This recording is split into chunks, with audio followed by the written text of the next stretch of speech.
Right, swivel seats in a Ford Transit. We're going to be fitting this guy into this van. So this is the swivel seat base that we're going to be fitting into the Transit. Going to be leave you links in the description below of the company that we bought it from, so you can go and check them out, see what you think of them. But this is a great, safe, secure way to make your seat swivel in a Ford Transit Custom. So as a rule of thumb, the seats in the Ford Transit are fixed and they're facing forwards, but to convert this to a camper van, we really need these seats to swivel round to face back into the cab. Why? Well, many reasons. One, it gives an extra seating area when you're sitting there. It just means that 3 or 4 people can eat dinner at the same time. 2, it gives you loads of more space. Loads of more? We'll go with that. It gives you loads more space. Anyway, we're going to be taking this out, fitting the base in. There's a few small things that you need to do if you are going to be fitting this into your van. So watch this video all the way through just so you know exactly what you're going to do when you're going to be fitting one of these swivel bases into your Ford Transit. Right, let's get stripping her out and fitting her in. Right, the seat itself is held down by 4 T55 star drives. That's what they're called, star drives. I mean, there is some people, some strange people that likes to call them Torx bits, but on this channel we call them star drives. Also, there is one 18mm nut, so you need one 18mm spanner and one T55 star drive or Torx bit, you know, just saying. So let's get inside and have a look where they are. Right, so the first thing we need to do is we need to take off these side panels here, which literally just pop off like that. They're only held on with a couple of pieces, and then that gives us access to underneath the seat. Yes, we can tilt the seat up, but the plastic trim is going to come off anyway, so we may as well take it off now. Right, so you got one 18mm socket there. You've also got one T55 Torx bit, which is right there. You have another T55 Torx bit, which is there, and then you have another T55 Torx bit, which is right there as well.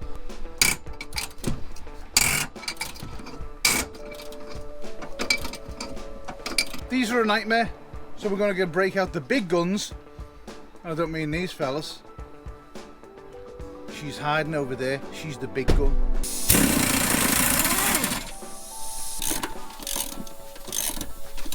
Never underestimate the power of an emu.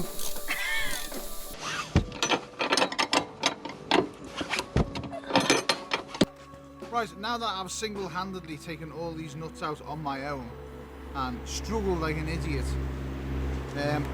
it's now time to take this. Hi. Hello. So, we've taken the nuts out of the seat. They're all different lengths. We've taken the nuts out of the seat. I would recommend giving these a clean before you put them back in as well, just to make them go in nice and easy. Some of them come out good, some of them were a bit of a nightmare, and we had to get muscles over there on the job. Right, now it's all loose, the seat should just lift out.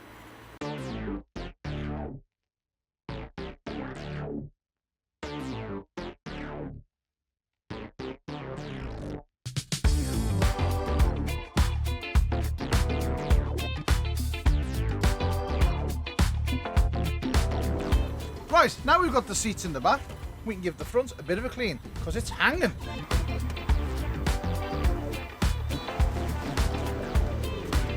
What? What are you doing? What are you doing? Nothing. What have you just done? You put something on my back? Nothing. Right, on the instructions, which are here, and this come from the company that we bought them from, which I will leave, like I said, in the link in the description if you want to go and check out the seat.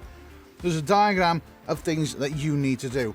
So first of all, we need to cut a section of the actual floor away, and then we need to cut down a couple of the actual bolts, nuts, stays, posts, whatever you want to call them, that stick up from the floor. Now, 2 of them have to be 50mm and 1 of them has to be 40mm. So first of all, we get to cutting the floor, then we'll cut the posts. Right, the section of the floor that you need to cut is this section here. As you can see on the diagram there, it does give you a little diagram of where to cut. So we're just going to take out this section here, just so the actual seat base can then fit in.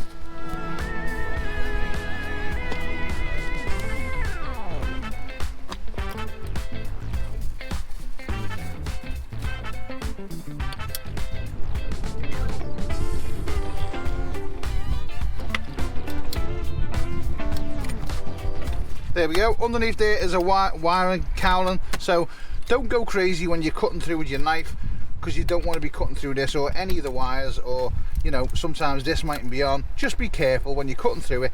I did check first to see that this was all protected, so I was all right to go through with it. But that is the section that we need to cut out, which is marked on your actual guidelines there of the actual fitting instructions. The next thing we need to do is we need to cut these posts down to 40mm, and then we need to cut this post down to 50mm.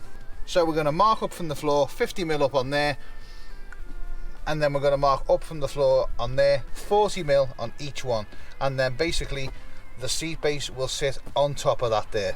Right, so we didn't need to cut anything down.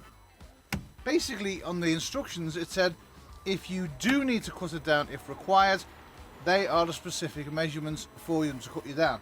But we thought we'd just try the actual base in first. We've dry fitted it, we've put it in, and it all fits absolutely perfect. So we don't need to cut anything away from the actual posts that were on there. All we need to do now is to bolt this piece down, which is sitting on the pins, to the actual floor. Using the same bolts and nuts that have come out of the floor, go right through this and bolt into your floor. Right, so once you get your base in, what you need to do is you need to remove these pins, which is that one there, and then you've got another one on this side, which is here. Take them two pins out. Your actual retaining pins, just turn and pull up. Make sure you get the little split pin that is sticking through the hole. Hard to see on camera, but this has got a hole in it, and that split pin goes in there. Twist it and then lift it up. Same on your front two as well. Take the retainer pin out of both of them, which are just split pins in the hole. Unlock, lift up, unlock, lift up. Then your base will swivel about. Now what that does is that then gives you access to the bolts that you've taken out. We've got one there which is the actual nut, and then we have got Torx bit there, one there, one there. Get them all in the holes, tighten it all down, then you can fit your seat onto this plate and go from there. But let's get this plate bolted down to the floor first before we do anything. Right, so in the very front one here, there's a gap between the bottom of the actual bracket and your floor. In the kit that it comes with, you get some spacers. So this spacer will go in between the actual sleeve that goes down to your floor and your floor, enabling it to just meet the same as all the other spacers. You get two with it, but we found on our van that we only needed to use one spacer for it to be fine. So now we can get the Torx bolt in there. I do recommend giving it a squirt in the actual threaded hole with some WD-40 before you put them back in. Then we can just get the Torx bolt back in, which will go right through the unit there and right into the floor. Let's get drilling. Right, so once you got your base in, then all you got to do is undo these nuts on the top. Once you got all your nuts off and then all your washers off, then your original seats can then be placed on top and bolted down, which is what we're going to do right now. Right, so we're just going to take the seats, lift it up, move it over and plonk it down.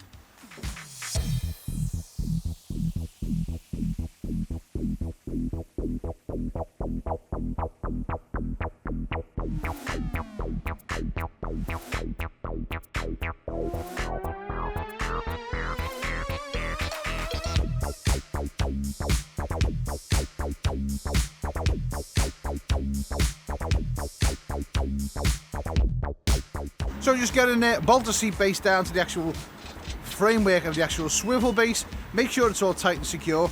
If need be, you can put a little bit of thread lock on there just to make yourself feel a little bit extra safe. and then we'll test it out. But first of all, I'm going to get in there and bolt it all down. So you've got the 3 bolts in the back, you've got 1 bolt there, and then you've got 3 bolts along the front side there. Get them all bolted down, and then the seat base is in place and it's locked down to the actual swivel seat base in the van.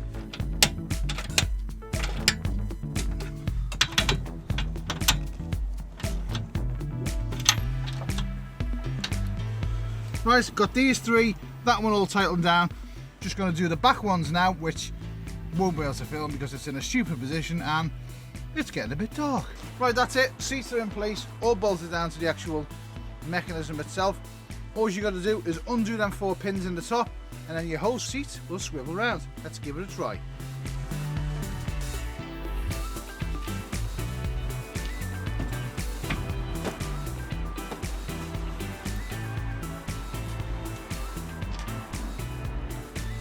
Make sure when you are swiveling it round that your headrests are lowered down, or you could even take them off if you wanted as well.